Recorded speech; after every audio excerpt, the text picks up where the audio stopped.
Assalamualaikum warahmatullahi wabarakatuh. Halo semuanya, perkenalkan aku Nabila Rafika Depi dengan NIM 2205010111. Di sini aku adalah mahasiswa semester 6 di Universitas Muhammadiyah Riau. Nah, kali ini aku akan membuat video presentasi tentang ide usaha apa yang akan dijalankan ketika aku tamat nanti. Hidup di era modern yang serba cepat dan kompetitif membuat banyak individu, terutama perempuan muda, dihadapkan pada berbagai tekanan sosial dan tuntutan hidup. Tidak jarang tekanan ini memunculkan masalah-masalah psikologi seperti stres, rasa tidak percaya diri, overthinking, hingga perasaan kehilangan arah.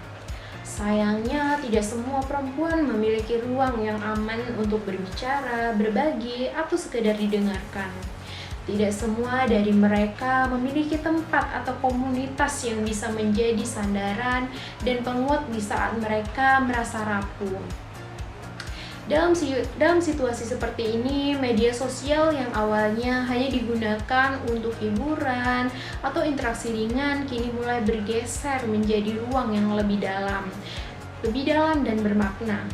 Media sosial kini bukan hanya tempat berbagi foto atau status, tetapi juga menjadi wadah untuk berbagi cerita, menyuarakan perasaan, dan menyalurkan emosi.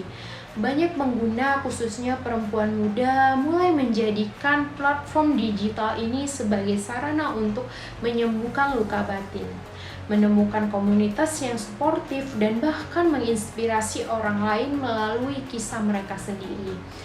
Disinilah letak kekuatan media digital yang seringkali luput dari perhatian lewat cerita-cerita yang dibagikan. Kita tidak hanya mengenal pengalaman orang lain, tetapi juga belajar untuk memahami, bersimpati, dan lebih menjadi manusiawi. Cerita bisa menjadi jembatan yang menghubungkan kita, menguatkan satu sama lain, dan menciptakan ruang aman bagi siapa saja yang merasa kesepian dalam perjuangan hidupnya. Oleh karena itu, dalam presentasi ini saya ingin mengangkat bagaimana media sosial bisa menjadi media menyembuhkan, sumber inspirasi, dan sarana untuk menyebarkan kekuatan melalui cerita. Kita akan melihat bahwa kekuatan perempuan tidak hanya terletak pada keberanian mereka menghadapi masalah, tetapi juga dalam kesediaan mereka untuk berbagi dan menguatkan satu sama lain. Lewat kata-kata, tulisan, dan suara yang mereka suarakan di dunia digital.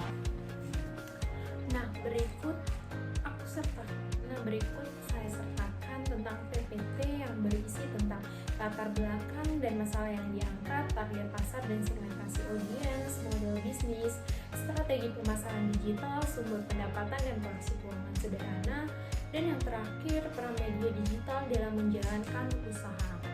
Nah, usaha saya yaitu ruang cerita di Instagram dan TikTok untuk berbagi cerita. Yang pertama, latar belakang.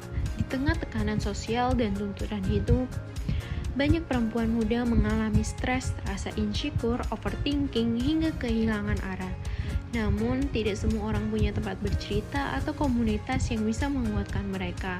Sementara itu, media sosial kini bukan hanya tempat hiburan, tapi juga bisa menjadi ruang yang menyembuhkan, menginspirasi, dan menyebarkan kekuatan lewat cerita.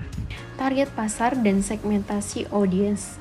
Yang pertama, perempuan usia 16-30 tahun, pelajar, mahasiswa, dan juga pekerja muda. Suka konten motivasi, refleksi diri, quotes, dan video pendek yang menyentuh, aktif di TikTok, Instagram, Reels, dan juga YouTube. Sering merasa overthinking, butuh inspirasi, atau mencari teman virtual. Model bisnis. Yang pertama itu segmen pelanggan. Gen Z dan milenial, perempuan yang butuh ruang cerita, semangat, dan konten reflektif. Keunggulan produk, menyajikan konten pendek yang menyentuh hati, jujur, dan dekat dengan keseharian perempuan muda. Saluran promosi dan distribusi, TikTok, Instagram, dan juga YouTube.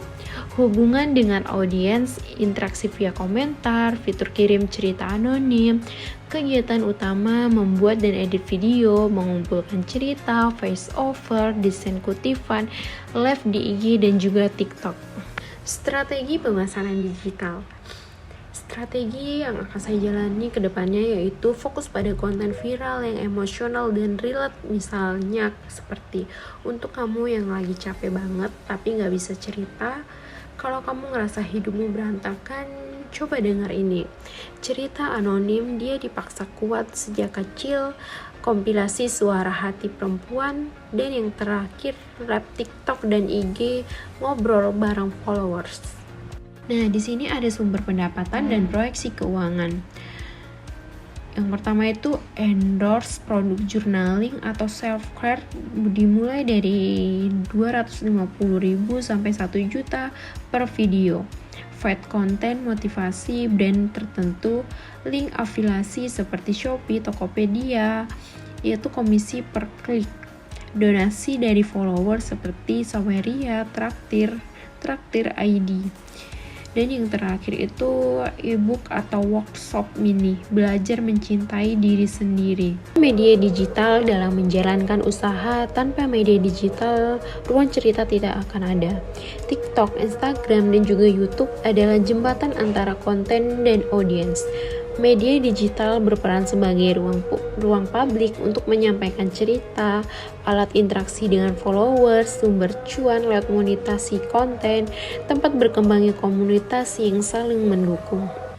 Nah, kesimpulannya yaitu ruang cerita bukan sekadar akun motivasi, tapi gerakan kecil untuk membuat perempuan muda merasa dilihat, didengar, dan dikuatkan. Dengan kekuatan media digital, saya yakin ruang cerita bisa tumbuh jadi ruang aman dan inspiratif yang membantu banyak hati pulih dan kembali percaya diri. Terima kasih, mari tumbuh bersama di ruang cerita.